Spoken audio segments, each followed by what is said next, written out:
Hello everyone, welcome back to my channel. तो start करते हैं आज का सेशन। कल मैंने प्रीवियस ईयर क्वेश्चन करवाया था सीक्वेंशन सीरीज के, एक एक लेक्चर मैंने कंप्लीट किए। आज फिर से प्रीवियस ईयर क्वेश्चन जो एनडीए में बचे गए क्वेश्चन सीक्वेंशन सीरीज के पूछे गए। स्टार्ट करते हैं। देखिए एक एक क्वेश्चन को उड़वाऊंगा, टेंशन ना लो, प्रीवियस ईयर क्वेश्चन है सारे। देखिए अब देखिए क्वेश्चन क्या बोला, what is the unit term of sequence. Question देखिए, क्वेश्चन नंबर 1 क्या बोला, what is the nth term of the sequence। what is the nth term of sequence? क्या क्या दे रखा है, 1 5 9 13 और 17। 1 5 9 13 और 17 दे रखा है और आपसे पूछ क्या रहा है, what is the in terms. What is the in terms. देखिए आपका ये क्या है, ये बोलो गुरुजी 1। डी क्या है, 5 - 1 इज इक्वल टू 4। तो आपका nth टर्म निकालने के लिए बोल रहा है। सो एन क्या हो जाएगा, a plus n - 1 into D. क्या हो जाएगा, a plus n - 1 into D. देखो ये क्या है, एपी में है, बिल्कुल है। सबका जो d निकलेगा सबका 4 निकलेगा, d सेम है, इसलिए ये क्या हो जाएगा, एपी। ये सीरीज कौन सा है, एपी है। ये सीरीज कौन सा है, एपी है। अर्थमेटिक प्रोग्रेशन है। देखो अब a के जगह पे 1 पुट करेंगे, n के जगह पे क्या, n निकालना है -1 और d के जगह पे 4। तो देखो 1 प्लस 4n - 4, तो क्या हो जाएगा 4n - 3। तो आपका 4n - 3 किस ऑप्शन में दे रखा है, सी। तो सी ऑप्शन आपका राइट हो जाएगा। सी ऑप्शन आपका राइट हो जाएगा। ठीक है, कोई प्रॉब्लम नहीं हुई, नहीं हुई। अब देखो क्वेश्चन नंबर 2 की बात करते हैं। व्हाट डज द सीरीज, देखो बोल क्या रहा है, what does the series 1 plus, देखो क्वेश्चन नंबर 2 क्या बोल रहा है, what does the series 1 plus 3 के पावर -1/2, उसके बाद प्लस 3, उसके बाद क्या है 1/3√3 दे रखा है, प्लस डॉट डॉट। देखो इसको हम क्या लिख सकते हैं, बस इतना दे रखा है, सीरीज रिप्रेजेंट क्या क्या कर रहा है, क्या रिप्रेजेंट कर रहा है आपका, ये एपी है, ये जीपी है, ये एचपी है या नन। इसमें से कुछ भी नहीं है। सो बताओ, इसमें से कुछ भी नहीं है। जल्दी से कमेंट सेक्शन में इस क्वेश्चन को बना के बताओ, जल्दी से कमेंट सेक्शन में लिख के बताओ, जल्दी से कमेंट सेक्शन लिख के बताओ, जल्दी से। देखो अब हम देखते हैं इसको लिखेंगे क्या, 1 plus 1/√3 plus 3 plus 1/3√3 plus dot dot. ठीक है, अब देखो, अब आपको a निकालो, a की वैल्यू 1 है। d निकालो, d देख लेते हैं क्या, 1/√3 डिवाइड बाई 1 क्या हो जाएगा, 1/√3 आ जाएगा। ठीक है, अब देखो अगर अगर अगर अगर आप इससे लिए, ये प्रॉब्लम हो गई। अगर आप लेंगे क्या, तो यहां पर देखो अगर d1 ये निकाला, d2 क्या निकलेगा इसका बता। तो मान लीजिए 3 डिवाइड बाई 1/√3, तो ये तो 3√3 आ रहा है। मतलब d जो आपका वेरी कर रहा है, d क्या कर रहा है, वेरी कर रहा है। इसलिए ये ना तो एपी में होगा, ना जीपी में होगा, ना एचपी में होगा। नन इसका राइट आंसर हो जाएगा। क्या, नन इसका राइट आंसर हो जाएगा। मतलब कि कुछ नहीं होगा। ये ना तो एपी में है, ना जीपी में है, ना एचपी में है, कुछ नहीं है, नन। अब क्वेश्चन नंबर 3 की बात करते हैं।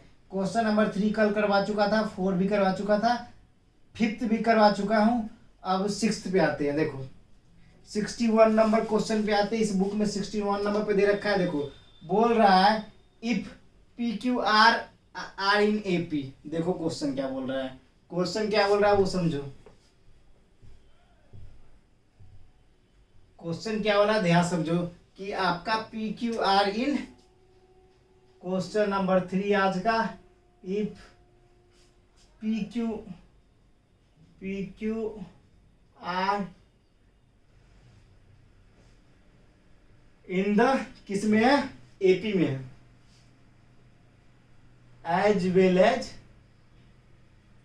AP as well as GP, ठीक है। उसको बाद बोल रहा है then which of the following is correct, then which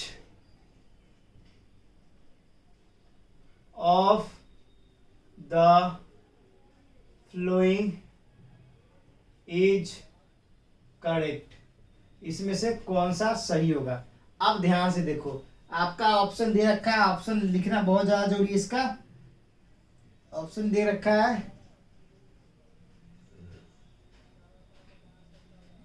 P is equal to Q, Q is not equal to R, P is equal to Q is equal to R, C में P is equal to Q only, D में आपका P is equal to Q not equal to R, ये दे रखा है। अब देखिए, अब पी क्यू आर किस में है आपका, पी क्यू आर किस में है आपका, पी क्यू आर आपका एपी में है एज वेल एज जीपी में है। तो हमने एक प्रॉपर्टीज पढ़ाई थी आपको, 2q is equal to P plus R, कब होगा, जब एपी की बात की जाए, ठीक है, जब एपी की बात की जाए, ठीक है। और देखो अब Q square is equal to क्या हो जाएगा, पी आर, जब जीपी की बात की जाए, बताया था ना मीन बिटवीन टू नंबर्स का, मीन बिटवीन टू नंबर्स बताया था एपी जीपी का। एपी का होता है क्या, 2ba प्लस सी, और उसका क्या होता है B square is equal to A, क्या होता है जल्दी से बताओ, ये होता है ना B square is equal to H something करके, G square is equal to H, ऐसी कुछ कर होता है ना, चाहे ये भी लिख सकते हो G square is equal to A B, तो जी का रूट अंडर क्या हो जाएगा ए बी, यही होता है ना आपका। कुछ भी ले लो एक के जगह पे, कहीं एच आई दे देता है, एच आई लिख लो, बस ये होना चाहिए, समझे। तो देखो ये हो गया। अब क्या कर सकते हो आप, क्यू के जगह पे क्या लिख सकते हो, रूट अंडर पी आर। अब देखो पुटिंग इक्वेशन फर्स्ट, एक सेकेंड में भी ठोकोगे टेंशन ना लो, वो भी बताऊंगा, पहले डिटेल में समझ लो एक बार अच्छे तरीके से। देखो अब पुट किया तो क्या हो जाएगा, 2 into root under P R, P plus R हो गया, ठीक है। इक्वेशन फर्स्ट में पुट कर दिया, किसकी value, Q is equal to root under P R. तो अब क्या लिख सकते हैं, देखो P plus R minus 2 root under P R. अब इसको क्या लिख सकते हो, ध्यान से देखो, इधर देखो, अब लिख सकते हो रूट अंडर पी का square plus root under R का square minus 2 root under P R लिख सकते हो। तो ये किस चीज का, पी प्लस क्यू का, पी माइनस क्यू का क्या हो जाएगा, होल स्क्वायर, किसका हो जाएगा, पी माइनस क्यू का whole square is equal to क्या लिख दोगे, इज इक्वल टू 0 लिख सकते हो, बिल्कुल लिख सकते हो। तो यहां से आपको क्या हो जाएगा, root under P is equal to इस क्यू चढ़ाओ, तो आपका क्या हो जाएगा, यहाँ से यहाँ पर P is equal to Q हो जाएगा। तो P is equal to Q हो गया, कहने का अर्थ आता है P is equal to Q हो गया। अगर P is equal to Q हो गया, so according to this relation P is equal to Q is equal to R, तीनों आपस में क्या होंगे, इक्वल होंगे। तो आपका ऑप्शन नंबर बी जो होगा वो टिक मार दो और आगे बढ़ जाओ। इसमें क्या समस्या हो, इधर सुनो, ध्यान से सुनो। ये तीनों, एक एपी में दे रखा है पी क्यू आर और जीपी में दे रखा है, और पूछ रहा है इसमें से कौन सही है। तो देखो ध्यान से, एक चीज बात मैंने बताया था, एपी में 2q is equal to P plus R, मतलब 2b is equal to A plus C, और एक बताया था क्यू स्क्वायर जी square is equal to A B, तो यहाँ Q square is equal to P R, middle term वाला। अब देखो क्यू का क्या हो जाएगा, रूट अंडर पी आर हो गया, पुटिंग इक्वेशन फर्स्ट में ये पुट किया, ये आया।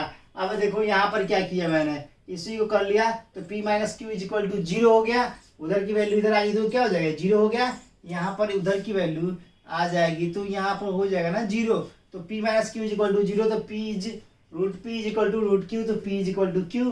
तो उसी प्रकार से आपका पी क्यू आर तीनों आपस में बराबर होगा। ये तो होगा कि थोड़े जो बच्चे समझदार है, पढ़ने में अच्छे, उनको समझ में आ गया। लेकिन कुछ बच्चे सोचते हैं मुझे नहीं पढ़ना है, सीधा क्वेश्चन को ठोक देना है। तो देखो एक सेकंड में, जब भी ऐसा क्वेश्चन आए ना, दोनों पी क्यू आर रिलेट कर रहा हो, एपी और जीपी में दोनों हो, तो याद रखना P is equal to Q is equal to R. ये आप ध्यान में रखना होगा आपको, नहीं तो ऐसे समझ लो, ठीक है। आपको याद रखना हो कि अगर पी क्यू आर एबीसी दे दिया जाए, आर इन एपी और जीपी, सीधा लिखना एबीसी इज इक्वल टू बराबर तीनों होगा, सीधा यहाँ पर पी क्यू आर है तो तीनों बराबर हो गया, कहानी खत्म। अब अगला क्वेश्चन पे आते हैं। अब अगला क्वेश्चन कौन सा है, अगला क्वेश्चन, हाँ ये क्वेश्चन सीधा सीधा आपके एयरफोर्स के एग्जाम में इसी बार एयरफोर्स के एग्जाम में पूछा गया था। 9 महीने पहले जो पेपर हुआ था, रिजल्ट अभी तक नहीं आया, जिसका रिजल्ट में हम भी वेट कर रहे हैं, उसका अभी तक रिजल्ट नहीं आया है। उसी का पेपर का ये क्वेश्चन पूछा गया था, सेम टू सेम डिट्टू, डिजिट एक आध चेंज हो जरूर सकते हैं, मगर ऐसे ही कॉन्सेप्ट पे पूछा गया था। क्वेश्चन नंबर 62 का देखो क्या बोल रहा है, और अपना क्वेश्चन नंबर 4 है। क्या बोल रहा है आपको, बोल रहा है what is the sum of first 8 term, what is the sum of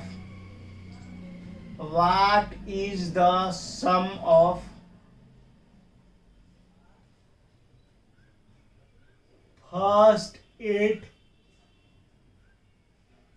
term, what is the sum of first 8 terms of the series, terms of the series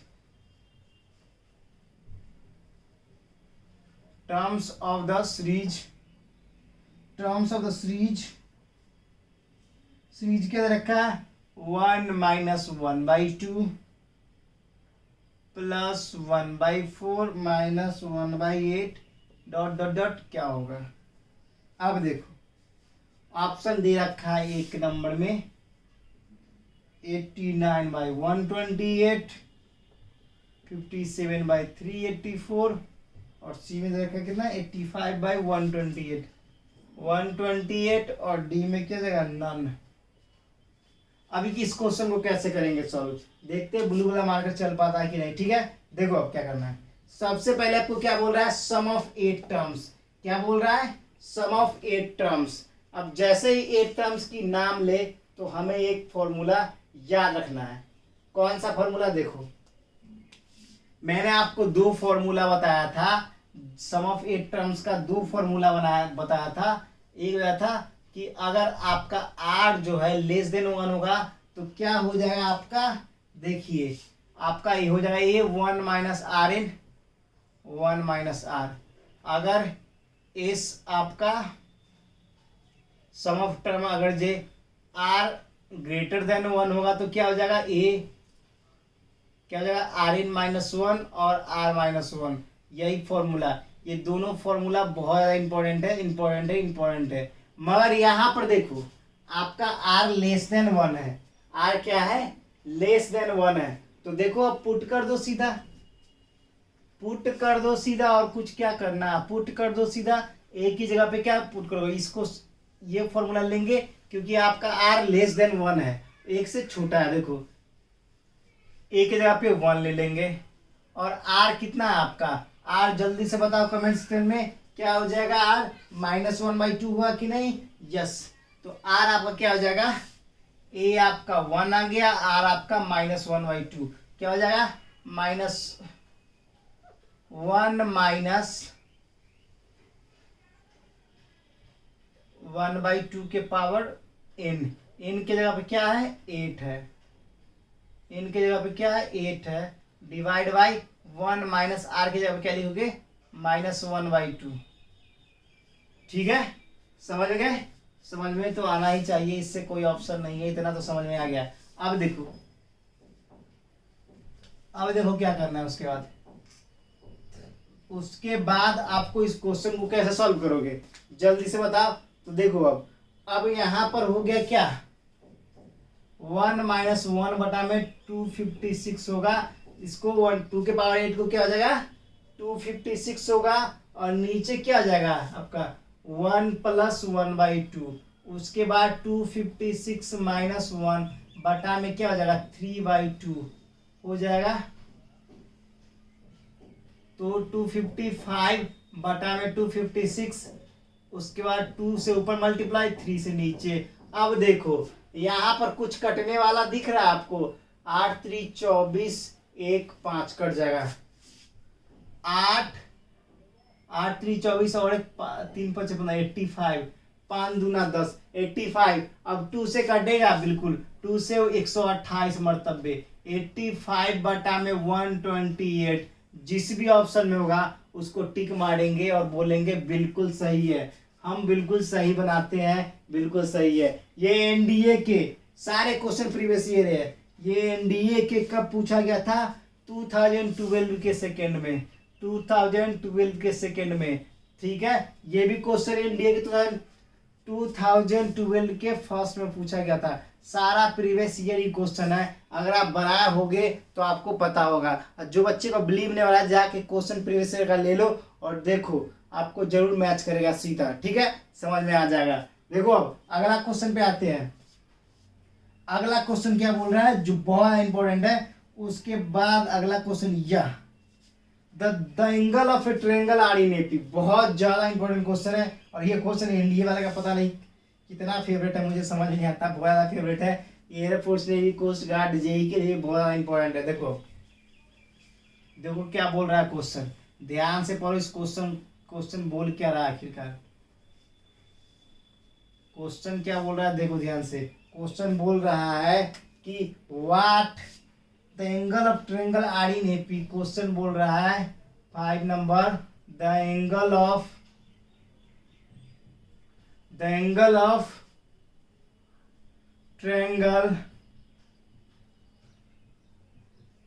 are in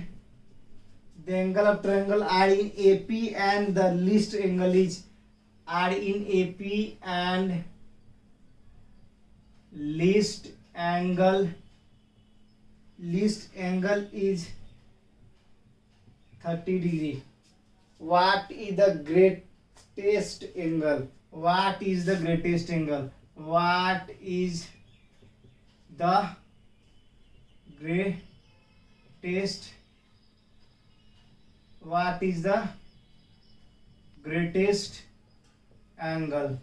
The angle of triangle is R in AP and the latest angle is 30 degree. What is the greatest angle? आपका option दे रखा है, इसमें बताना है radian में बताना है, किसमें रेडियन में बताना है, और दे रखा है ऑप्शन में 2012 के सेकेंड में पूछा गया है। साथ में आपका ऑप्शन दे रखा है ए में π/2, बी में π/3, सी में π/4 और डी में पाई।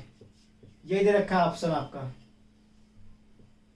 अब देखो बच्चे इसमें कंफ्यूज थे कि आखिर करना क्या है। अरे देखो भैया सीधा बात देखो, angle of triangle are in AP में एंगल ऑफ ट्रायंगल, एक ट्रायंगल किस में है? एपी में है। तो एपी का क्या सीन है, एक ए होता है, एक a+d होता है, एक a+2d होता है। तो सम ऑफ एंगल कितना दे रखा है, a+d a+2d is equal to कितना दे रखा है आपको, इज इक्वल टू कितना हो जाएगा, sum of angle of triangle 180 degree. अब देखो यहाँ पे क्या हो जाएगा, 3a+3d is equal to 180 degree, ठीक है।